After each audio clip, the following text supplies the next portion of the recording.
You can choose whom to marry, but you definitely cannot determine the outcome of your choice. I'll go over that again. You can choose whom to marry, but definitely you can never determine the outcome of what that your choice would be. Hello, welcome back to my channel. I am nkegojimmy and I represent the Gym Network. So welcome to the Gym Network. If you have not subscribed yet, please subscribe and support this channel. God bless you.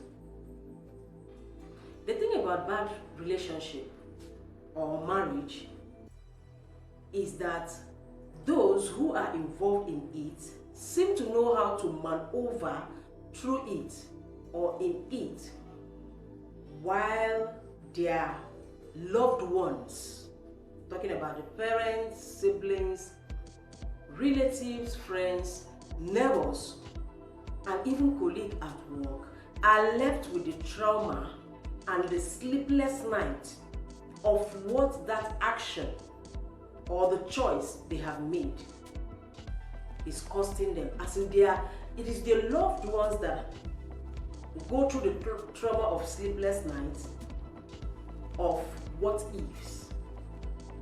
Why did it happen? Why will it happen? What should I do? And all of that. It is important that you consider the choice you make before you go to say, it is my life and I do what I want with it. Which is not totally true, because this life, you share it with your loved ones. So whatsoever it is that the outcome of that your relationship, the outcome of your choice is going to bring, your loved ones, people who are related to you, tend to suffer most, more than you. For instance, if you are living in a neighborhood where your partner abuses you verbally, physically, emotionally, and all of that, it is not only you and your partner alone that suffers it, but the neighbors go through that trauma because they live with fear all of the time. We don't know what next is going to happen. Now they have started the argument. How is it going to end? The other time it was bloody, the other time it was police, the other time it was... Do you get?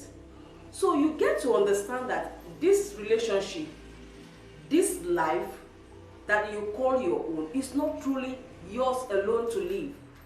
So be careful the kind of relationship, be careful the kind of choice you make, and it is paramount that you consider your loved ones. And in case you are involved in a relationship or married, you can already tell that life is not all about you alone.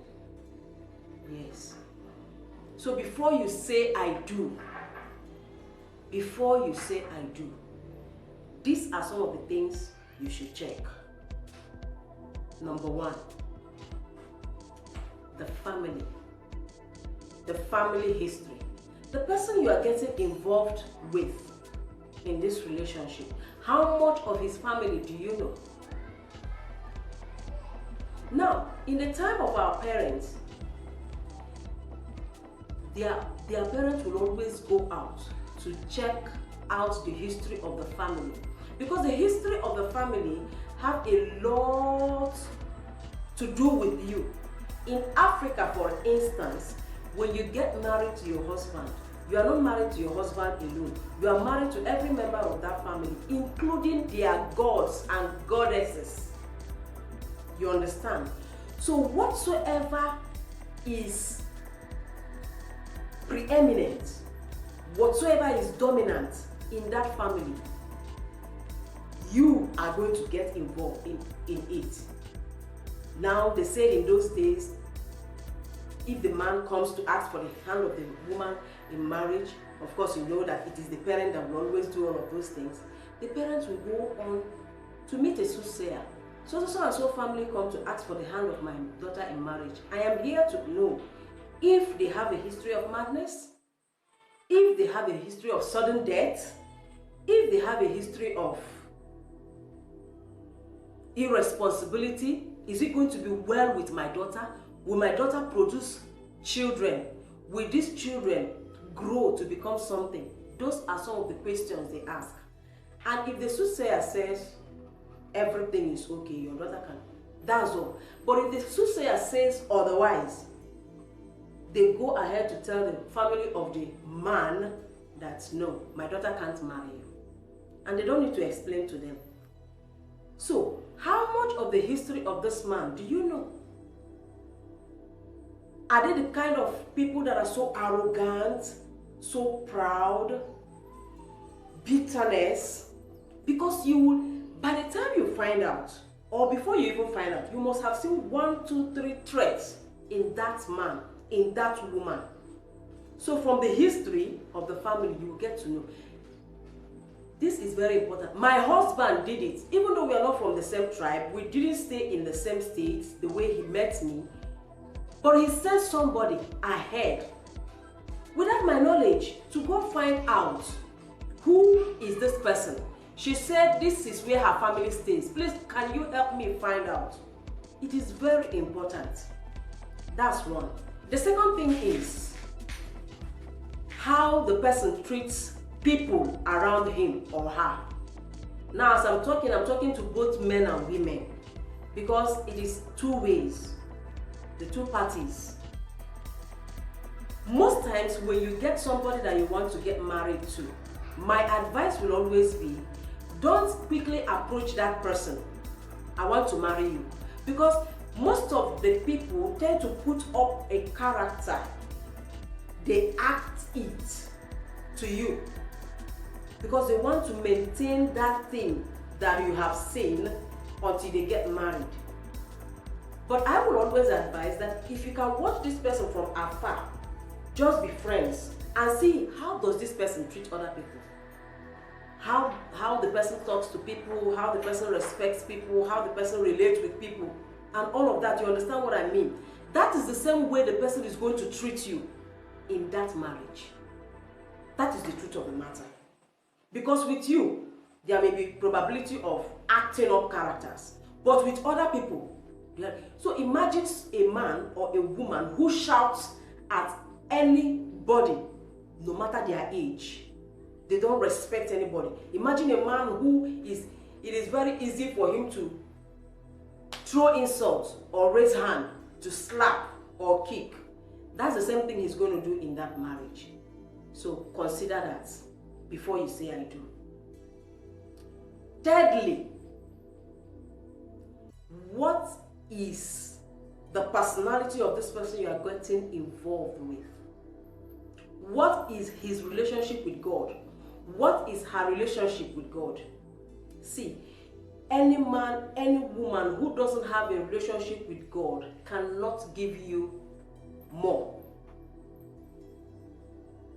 It takes a man who loves God to love his wife.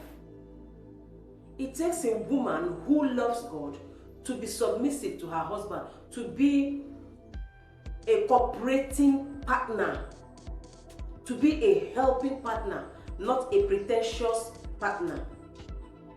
So, no matter how wealthy that man is, that woman is, no matter how beautiful she appears, no matter how well dressed, no matter how well she can cook, and it doesn't have a relationship with God, forget it. It is impossible for such a person to give you what they don't have. Another thing is, what is the lifestyle of this person? Of course, if anybody is in Christ, that person is totally a new being. So some of these things, or most of these things, we would definitely give up. But what if this man is carefree, this woman is carefree, careless, they don't care about most things? There are men, there are women, when they are in a relationship and their partner is sick, that's when they stop calling. They can't visit.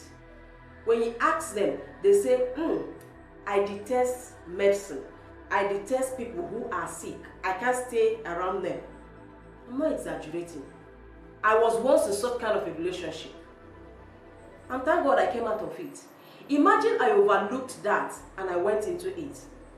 I will be singing another song. So it is very important for you to check out all of this. Arrogancy, carefreeness, humbleness, kindness, wickedness, bitterness. There are people, no matter how good you do to them, they will always repay you with what? Evil. Fourthly, before you say I do, how do they handle information? You know, there are people that have leaky mouth. How do they handle information? How does that man handle information? How does that woman handle information? How does that lady handle information? There is a story that I heard from a renowned man of God, that a man that is highly placed wanted to marry a lady, and they went to counseling with this renowned man of God. And after man of God has finished speaking to them, he said, okay, you can meet the other pastors. While they were there, the lady was telling the guy, so how fast do you want us to get married? Like in 3 months? The guy said, no, in 3 months I'm not going to be ready. I have an investment I have made, and that investment wouldn't start yielding until after 3 months. So when that profit begins to come, I will now think of preparing for the other marriage rights. And the lady was like, so what you are trying to say is that, and the guy said that what he has home and abroad is 29,000 naira. And that was all. The lady went ahead to tell her friends who had put their marriage in the next 3 months that the guy said the only money he has is 29,000 naira.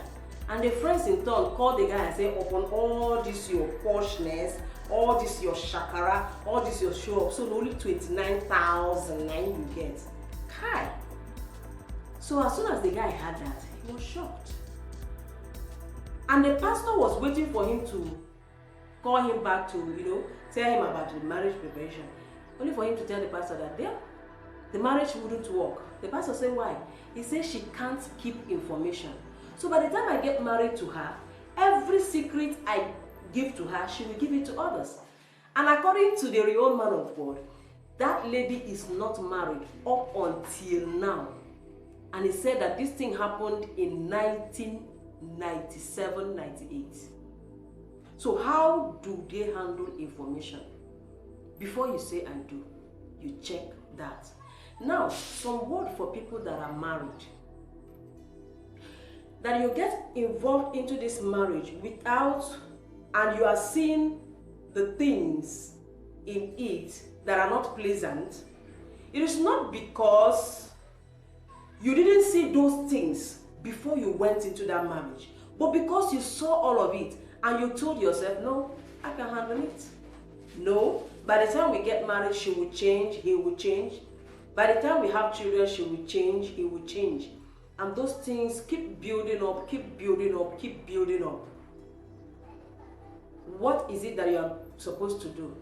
Just turn it to God. Turn over to God. Have one-on-one discussion with your partner. Keep talking about it, so that those things will not replicate in your children. Mind you, there are some things that will definitely fall off and be renewed in marriage, whereas there are some other things that can never change. And that is the reason you need to consider these things before you say I do. And if you have already said I do, and you are seeing all of these things, it is not new. You saw them before now, but you overlooked them. Not to worry. Talk to God about it. Talk to your partner about it. And hopefully, you will get better. So, before you say I do, consider these things. They are very important. So until I see you in my next, be safe, be wise.